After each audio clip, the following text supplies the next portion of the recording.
আমাদের দাবি তো একটাই ভাইয়া, এটা সবাই জানে, আমরা একটা ইলেকশন চাই, জাতীয় নির্বাচন, সেটা খুব দ্রুত চাচ্ছি। কারণ দেশের যেই পরিস্থিতি, এইগুলোকে কন্ট্রোল করার জন্য এখন আমাদের একটা জাতীয় নির্বাচন দরকার। এই যে দীর্ঘ 1 বছর হয়ে গেল, এখন পর্যন্ত জাতীয় নির্বাচনের কোনো সুনির্দিষ্ট দিক নির্দেশনা দেখতে পাচ্ছি না, কি বলবেন? সুনির্দিষ্ট দিক নির্দেশনা দেখতে পাচ্ছেন না, এইটাও ওদের একটা গেম চলছে।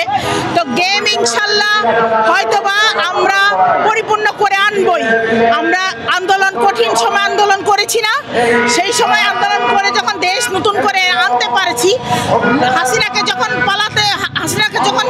যখন পালিয়ে গেছে, তখন তো সে পালিয়ে গেছে দেশ থেকে ফালায় রেখে, কিন্তু সমস্ত দেশটাকে ধ্বংস করে গেছে।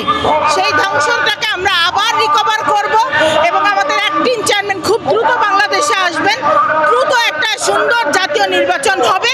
সেই নির্বাচনে আমরা পক্ষপাতী ইনশাল্লাহ, আমাদের বিএনপি ক্ষমতায় আসলে 31 দফার যা নির্বাচিত আছেন সমস্ত কিছু ভাইয়া যেভাবে বলেছেন সম্পূর্ণ রূপে রূপান্তরিত হয়ে আমাদের একটা সুন্দর বাংলাদেশ তৈরি হয়ে যাবে ইনশাল্লাহ। এই নির্বাচনকে ব্যর্থ করতে, মানে দেরি করতে কারা পিছনে রয়েছে বলে মনে করেন? এগুলা আমাদের সিনিয়র স্যাররাই বলবেন, আমরা তো সাধারণ মানুষ, আমরা এগুলা বলতে রাজি না। তবে আমার বিশ্বাস সুন্দর কিছু একটা হবে আল্লাহর অশেষ রহমতে, আমি উপর আল্লাহকে বিশ্বাস করি।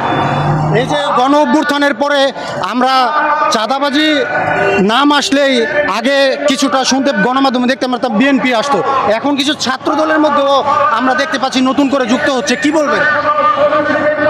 বিএনপি তো অনেক বড় দল, এই দলটাকে ধ্বংস করার জন্য এক গ্রুপ তো কাজ করবেই, আর সেইটাও তো আমাদেরকে পরীক্ষিত করেই আমরা রাজপথ থেকে সংগ্রাম করে যুদ্ধ করেই তো চলে যাব ইনশাল্লাহ।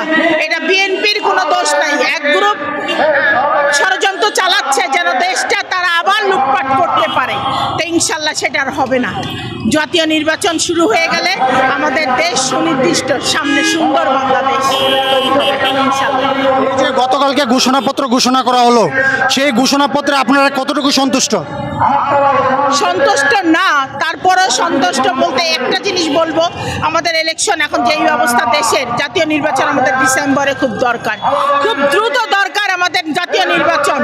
জাতীয় নির্বাচন দ্রুত না হলে আমরা কোনোভাবে কাজ করতে পারবো না, তা আমাদের দরকার দ্রুত না নির্বাচন। তা আমি মনে করব এই দেশে এখনকার এক্সপ্লেনে আমি বলবো ডক্টর ইউনূসকে যে উনি যেন তাড়াতাড়ি আমাদের একটা দিক নির্দেশনা দিয়ে জাতীয় নির্বাচনটার টাইম আরো আগিয়ে নিয়ে আসেন।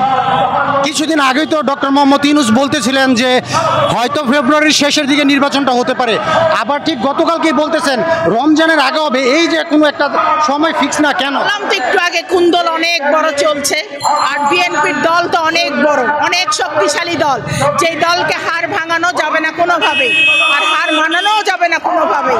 তা আমার বিশ্বাস উনি আরো নত হয়ে আসবেন, আমার বিশ্বাস। এই যে বিএনপির অঙ্গ সংগঠন থেকে কখনো যুবদল, কখনো ছাত্রদল, আজকে বিএনপির বিজয় র্যালি, এইভাবে সমাবেশ দিয়ে আপনারা দেশবাসীকে কি বার্তা দিতে যাচ্ছেন? আমাদের একটাই কথা আমাদের দেশবাসীর কাছে, আপনারা একতা থাকেন, শক্তিশালী থাকেন। কোনো এই শক্তির মধ্যে কিছু খারাপ আসবে, যে খারাপের বিবেচনাতে আপনারা হয়তো ভাববেন যে আমাদের দল বুঝি ভেঙে গেল, তা না। এই যে শুরু হয়েছে একটা বছর ধরে কুন্দল, এই কুন্দলও থেমে যাবে, শুধু একটা জাতীয় নির্বাচন আসুক এবং আমাদের অ্যাক্টিং চেয়ারম্যান ওই সুদূর থেকে যখন ফিরে আসবেন, স্বাভাবিক সব কিছু হয়ে যাবে ইনশাআল্লাহ।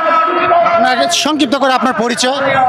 আমি দোয়ার উপজেলার সাবেক ভাইস চেয়ারম্যান, ভারপ্রাপ্ত চেয়ারম্যান, এবং আমি কেন্দ্রীয় মহিলা দলের মেম্বার, এবং নতুন করে কমিটি হবে জেলার ইনশাল্লাহ, সেখানেও কিছু হয়ে আসবো। আপনাদের দোয়া রইল। আপনাকে অসংখ্য ধন্যবাদ।